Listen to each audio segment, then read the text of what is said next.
శ్రీకృష్ణ శరణం మమ. కాళీయుడు స్వయంగా నమస్తే దేవదేవ అంటూ ఆ శరణాగతిని వ్యక్తం చేస్తున్నాడు. ఇక్కడ కాళీయుడు పలికినటువంటి మాటలు భాగవతంలో మన హృదయధ్వనిగా మార్చుకుని పలకగలిగితే అది గొప్ప స్తోత్రం అవుతుంది. ఈ కాళీయ సర్పాన్ని అణిచే లీలలో ఒక అద్భుతమైన తత్వం దాగి ఉన్నది. అనగా దుర్భావములు మనల్ని సంసార బంధంలో బిగించేటువంటి ఈ అజ్ఞాన భావములు ఉన్నాయి, అవన్నీ వెలికి వచ్చేస్తాయి. అప్పుడు అమృతం అయిపోతుంది. అప్పుడు ఆ శరణాగతి ఎలా ఉండాలి అంటే, స్వామి మేము చెడ్డవారము అని ప్రత్యేకించి చెప్పక్కర్లేదు, మా స్వభావమే అది అన్నారు. ఇక్కడ ఎటువంటి స్వభావం అంటే మలకలు మా ప్రచారములు, మా నడకలు తిన్నగా ఉండవు, ఎప్పుడు మలకలతోనే ఉంటాయి ఇక్కడ. ఎందుకంటే పాము ఎప్పుడు తిన్నగా ఒక కర్రలా వెళ్ళదు, అది ఎప్పుడు వంకలు తిరుగుతూనే ఉంటుంది. అలాగే మా కదలికలు, మా నడతలు, మా ప్రవర్తనలు ఎప్పుడు మలకలే, వంకర ప్రవర్తనలే మావి. పైగా మా ముఖములు విషవన్నీ ఘోరములు, నోరు తెరిచామా మా నుంచి విషజ్వాలలే వెలికి వస్తాయి. పైగా కలులము, మూర్ఖులమే కాదు రోషజాతులము. మాకు మహాకోపం కూడా, ఎవడైనా తోక తెక్కితే సర్రున లేస్తాం మేము, అలాంటి రోషజాతులము. గర్వులము, దానికి తోడు పొగరముత్తన ఒకటి. ఇలాంటి స్వభావములు మాకున్నాయి. మేము ఒక మంచివారమే, మేమేమైనా మంచివారమా?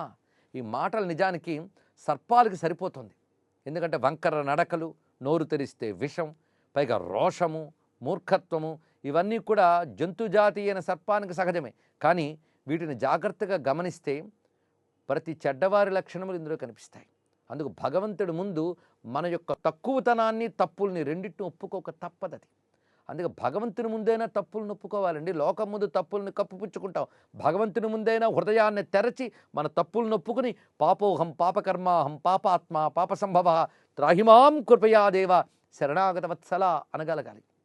అప్పుడు అన్యథా శరణం నాస్తిత్వమే ఏవ శరణం మమ, నేను మహాపాపాత్ముణ్ణి అంగీకరిస్తూనే నా పాపాలని పోగొట్టగలిగే నిన్ను శరణు వేడాను అనగలగాలి.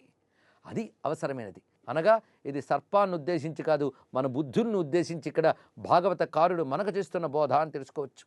ఇలాగ భగవంతుడి దగ్గర చెప్పి, ఇన్ని వికారాలు ఉన్నప్పటికీ క్షమించి మా తల మీద నృత్యం చేసావంటే నిన్ను ఏమడిగేదయ్యా? పైగా కృష్ణుడు అన్నట్ట, నీ భార్యలు ఇలా కోరుకుంటున్నారు కదా, నువ్వేమంటావు అని అడిగాడు. నేను ఇంకేమంటాను స్వామి, ఏమి అడిగేనని చెప్పి నీ పాదములు నాకు ఇచ్చావు, ఇప్పుడు నిన్నేమి అడిగేది? అడగకుండానే అద్భుతమైన ఫలితాన్ని ఇచ్చేవే, అటువంటి నిన్ను ఆ పాదములు లభించిన తర్వాత ఇంకోటి కావాలని ఎలా అడగగలను? అందుకే ఏది దొరికితే చాలనిపిస్తుందో అదే లభించింది నాకు.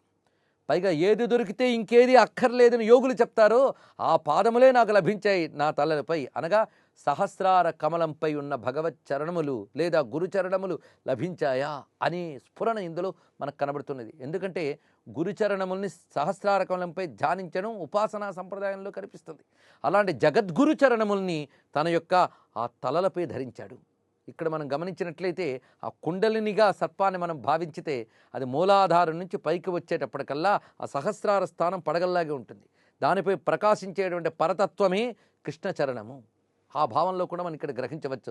అది కానీ తాకిందా జన్మ జన్మల పాప సంచయము, కర్మ సంచయము కూడా నశించి ముక్తి లభిస్తున్నది. అలా యోగపరంగా కూడా దీన్ని అన్వయించవచ్చు. నా పుణ్యమేమి చెప్పను నీ పాదరజంబు గంటిని, ఏ సనకాదుల్ నీ పాదరజము గోరుదురు, ఏ పదమందున్ననైననిక మేలు హరి. ఇంకా నీ పాదము నా తల్లికి తాకింది గనక నేను ఎక్కడున్నా నాకు పర్వాలేదన్నాడు. ఇక్కడుంటే భయం, ఇంకో చోట అభయం అని లేదు, ఎక్కడున్నా నాకు పర్వాలేదు అనగానే అప్పుడు స్వామి చెప్తున్నాడు, నేను నిన్ను శిక్షించడం యొక్క ఉద్దేశం ఏమిటి అంటే, ఇదిగో ఆవులు మనుషులు కలిసి ఈ నీళ్లు తాగుతారు, దీనిని పాడు చేయకుండా నువ్వు నీ కుటుంబం కూడా సముద్ర తీరంలో ఉన్నటువంటి రమణక ద్వీపానికి వెళ్ళిపోండి అని చెప్పాట పరమాత్మ. నువ్వు ఈ మడుగులోనే ఇరుక్కుపోయి ఇంత పరివారంతో ఉండడంలో కారణం ఉంది, అది నాకు తెలుసు అన్నాడు పరమాత్మ. నిజానికి వాళ్ళకు కూడా ఒక విశాలమైన చోటుకి వెళ్ళుంటే బాగుండి అనిపించింది, కానీ మడుగులోనే ఇరుక్కోవాలని ఆ సర్పరాజుకి లేదు. కానీ ఇక్కడ తప్ప మరొక చోట భద్రత లేదు అతనికి. ఎందువల్లంటే ఒకప్పుడు ఈ సర్పరాజైన కాళీయుడు గరుత్మంతుడి కోసం ఉంచిన ఆహార భాగాన్ని తాను పుచ్చుకున్నట్ట స్పర్ధతో. అప్పుడు గరుత్మంతుడు శిక్షించాలని వచ్చినప్పుడు ప్రాణభయంతో పారిపోయి ఈ మడుగు దగ్గరికి చేరుకున్నాడు. ఈ మడుగు దగ్గర మాత్రం సౌభరి అని ఒక మహర్షి తపస్సు చేసేవాడు. ఆయన చెప్పినది, నా తపోభూమి అయినటువంటి ఈ వనంలో ఉన్న జలంలో జంతువుల్ని కానీ ఈ ప్రాంతంలో ఉన్న పశుపక్షాదులు కానీ ఎవరైనా హింసిస్తే వారు వెంటనే మరణిస్తారు అనొక కట్టడి చేసేట మహర్షి. దాని ఫలితంగా ఎవరు అక్కడికి చేరి హింసించినా వాళ్ళు నశిస్తారు గనక గరుత్మంతుడు అక్కడికి రాలేదు. అంటే ఋషివాక్యాన్ని గౌరవించి గరుత్మంతుడు అక్కడికి రాలేదు. అందుకే ఇక్కడుంటేనే నేను గరుత్మంతుడి నుంచి కాపాడబడగలను అనుకున్నాడు ఇక్కడ ఆ సర్పరాజు. ఆ కారణం చేతనే ఇన్నాళ్ళు అందులోనే ఇరుక్కుపోయాడు. ఇప్పుడు పరమాత్మ యొక్క పాదములు తగిలే గనక ఇంకా గరుత్మంతుని భయం నీకు లేదు, ఇక్కడి నుంచి వెళ్ళు అన్నాడు.